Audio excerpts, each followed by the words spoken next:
Good afternoon, everyone. If you just watched my first video, the introduction to this unit, then you can see that I'm recording this on the same day.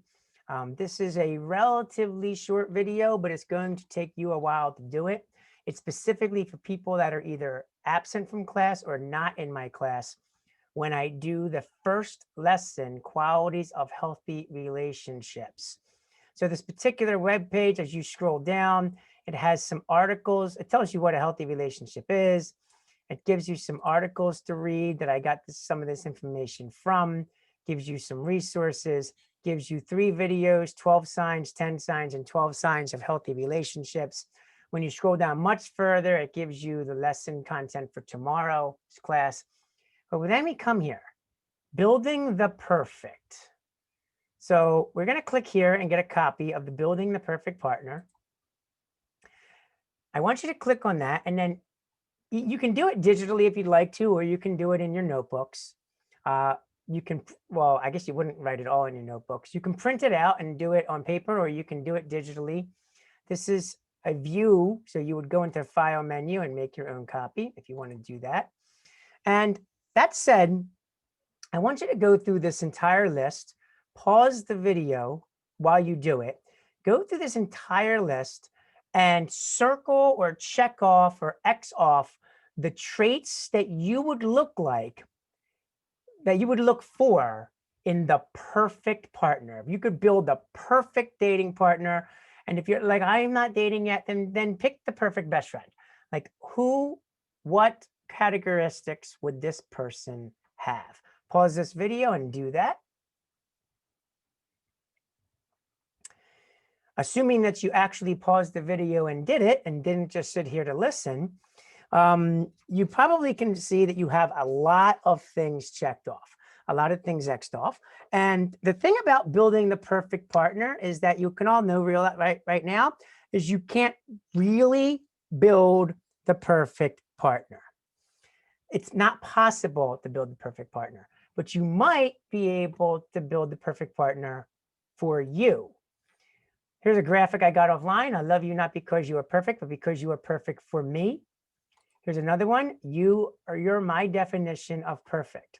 So what you need to do at this time is go back through your list and circle or star or write down in your notebooks, a separate sheet of paper, highlight with a color.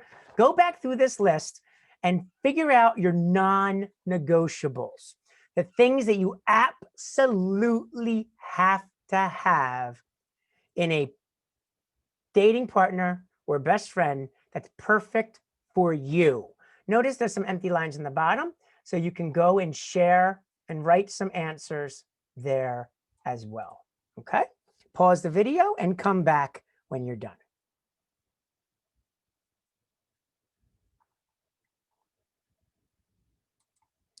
Assuming that you're back, remember we're trying to build the perfect partner. It's not possible to build the perfect partner.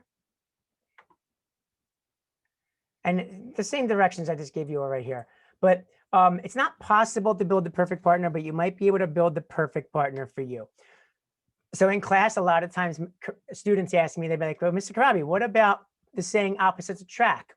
Opposites only attract if you're a magnet. They don't really attract. You have to have certain things in common.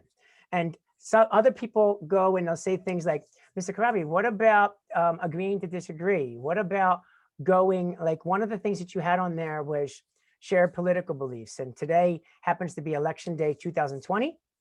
One of the things in the perfect partner page was political beliefs. And you're like, Mr. Karabi, you always talk to us about dialogue and debate, not argument and fighting, like, and agreeing to disagree. Like why couldn't we do that with our perfect partner and or our best friend too?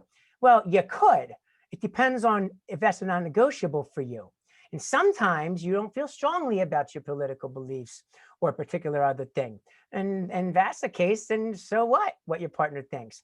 But if it's supposed to be the perfect partner, then you should be able to match interests and match caring about different particular issues. You should have similar views. And some, again, the argument can be made that sometimes people with different views can be able to get along great. And that's fantastic. And maybe it is. So for you, maybe that's not a non-negotiable. However, some really nasty, violent arguments and fights can happen when you're not on the same page. So that's something to consider. So what are your non-negotiables? Now I want you to think of some questions. What are your non-negotiables? The first question for you to consider and be able to answer this. Now, obviously, if you're watching this on video, we're not talking in class, but you should be able to answer this out loud. What are some of your non-negotiables and why are they non-negotiables for you? The most important things in your life having to do with the relationships that you're in. What are they? And it doesn't matter whether you have 2 things or 10 things, but you're keeping in mind, these are not to be compromised. I will not be with someone if they exhibit this characteristic. These are non-negotiable requirements. So some of you have to go back and do that again because you kept like 20 things and you really need to narrow that down, like the non-negotiables. Second question, and we're just going to make this screen bigger so that you can see it. But on the left-hand side here, I'll use the annotation window. Actually, no, I can just highlight it.